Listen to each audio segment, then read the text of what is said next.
はい、皆さんこんにちは、ガジログです。今日はですね、久しぶりなんですけども、ファーウェイバンド6のネタを一つご紹介したいと思います。ごく最近ですね、アップデートがなされまして、それである機能が追加されました。これはある意味待望の機能かもしれません。ここが残念だなっていったポイントもね、今まで動画の中で言ってきた部分があるんですけども、そのうちの一つが解消されました。最新版のアップデートでその機能が追加されましたので、ご紹介したいと思います。そしてもう一つですね、この文字盤についてもその後ご紹介したいことがありますので、是非最後までご覧いただければと思います。では早速本日も行ってみましょう。まず最初にですね、ファームウェアを最新版のものに今アップデートぜひされてください。そうしますとですね、今こうなっています。現在のバージョンがこちらのファーウェイバンド6ですね、11.1.3.20 というふうになります。これが今現在の最新版になっています。この更新によって Bluetooth 接続の安定性がまず最適化されることに加え、ここですね、次画面をタップすることで画面を点灯することができる機能が追加されました。来ましたね。ついに来ました。タップした際に画面を点灯可能にする機能を追加。この機能は設定、表示、タップして画面を起動で設定できますというふうにありましたね。そしてその後は最適化、Bluetooth 接続の安定性を最適化、一部の画面の表示を最適化、特定の状況におけるシステムの安定性を最適化というふうになっています。いやー、ついに来ましたね。この画面をタップして点灯するという機能がついにファームウェアの更新で入ってきました。では早速ですね、ファーウェイバンド6の方の設定のところをまず見てみたいと思います。どのように設定するのかをお見せしたいと思います。まずここですね、この設定の部分をタップします。そうしましたら、この表示っていうところをタップします。そしてここですね、タップして画面を起動っていうところが追加されましたので、ここをタップします。そうしますと、今ね、私はもうすでにオンになっていたのでこのようになっていますけれども、最初はオフになっていました。この状態になっていました。ですので今回からはタップ時に画面を点灯したいよっていうことであれば、これをオンにして、バッテリーの持続時間は短くなりますが、続行しますかっていうふうになっていますけど、オンにしてこの機能を有効にします。そしてサイドボタンを押すことによって今ホームに戻りましたね。そして改めて画面が消えました。ではタップして点灯してみたいと思います。いやー、いいですね。反応もすごくいいですね。このようにね、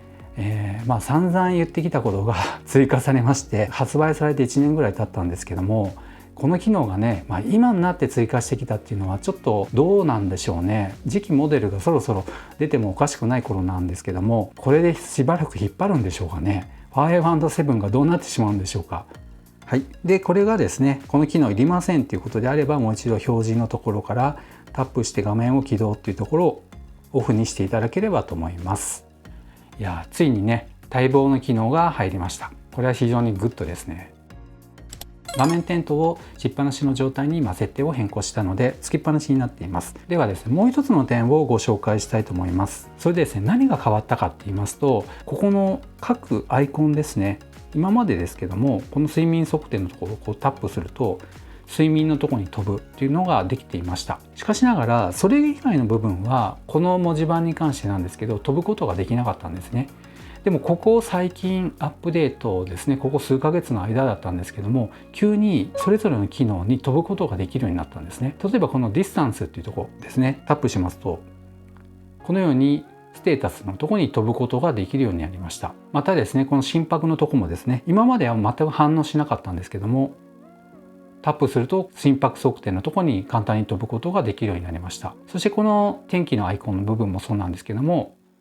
はい、このように飛ぶことができるようになりました。今ね、ちょっと地名が出てしまっているので隠していますけども、このようにね、すぐに飛ぶことができます。ではこれ以外の文字盤でも実際にそれぞれの機能に飛ぶことができるのかも見てみたいと思います。はい、これデフォルトの文字盤ですね。これも有名な文字盤で皆さん使っている方も多いかと思いますけども、でまずステータスのところに飛べるか見てみたいと思います。はい、飛べました。そしてこの歩数もそうですね、飛べますね。バッテリーはないですね。はい、それではストレスのところですね。はい、今有効になってないのでね、このように出てしまいましたけど、飛ぶことができます。そしてこの心拍のところですね。はい、このように飛ぶことができます。そして、こちらもね、無料の文字盤なんですけども、飛ぶことができるか見てみたいと思います。心拍、これは飛べないですね。これも飛べない。飛べない、飛べない。飛べるものと飛べないものがありますね。ではこちらもね、有料の文字盤になりますけども、それぞれの機能に飛ぶことができるか見てみたいと思います。クラウディってありますけども、ここを押してみます。気象情報のところに飛ぶことができます。そしてこちら、はい、ステータスに飛べました。心拍ですね。いけますね。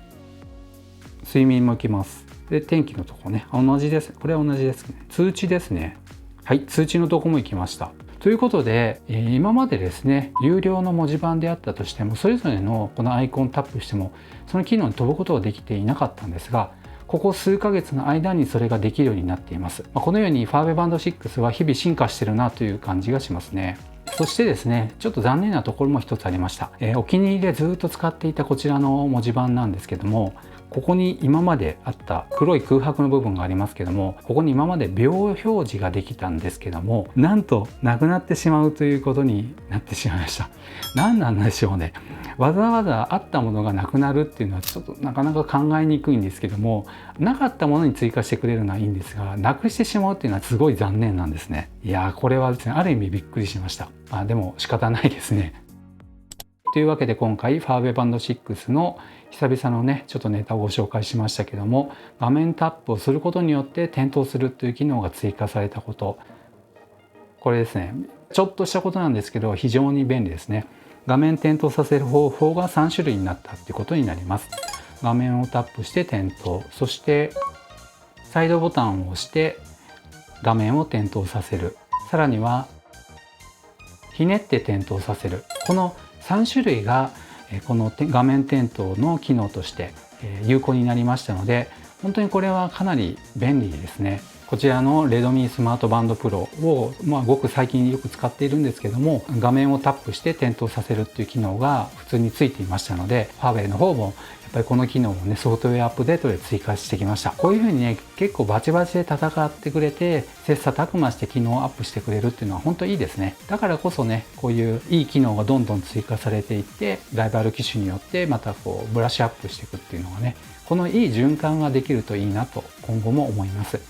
そしてこのね、やっぱりファーウェイバンド6が次期モデル、いつ頃出るんでしょうかね。まだあんまりこう大きい話って聞いてこないんですけども、近々そろそろ出るんじゃないかなっていう気もします。それはそれで本当に楽しみです。でもね、このもう1年経つファーウェイバンド6もこのように機能がますます向上してきているっていうのも本当嬉しいことですので、今も現役で使っている方含めて朗報じゃないかなと思います。というわけで今回は以上となります。この動画が良かったよという方は高評価、そしてまだの方はぜひチャンネル登録をお願いいたします。ではまた次の動画でお会いしましょう。さよなら。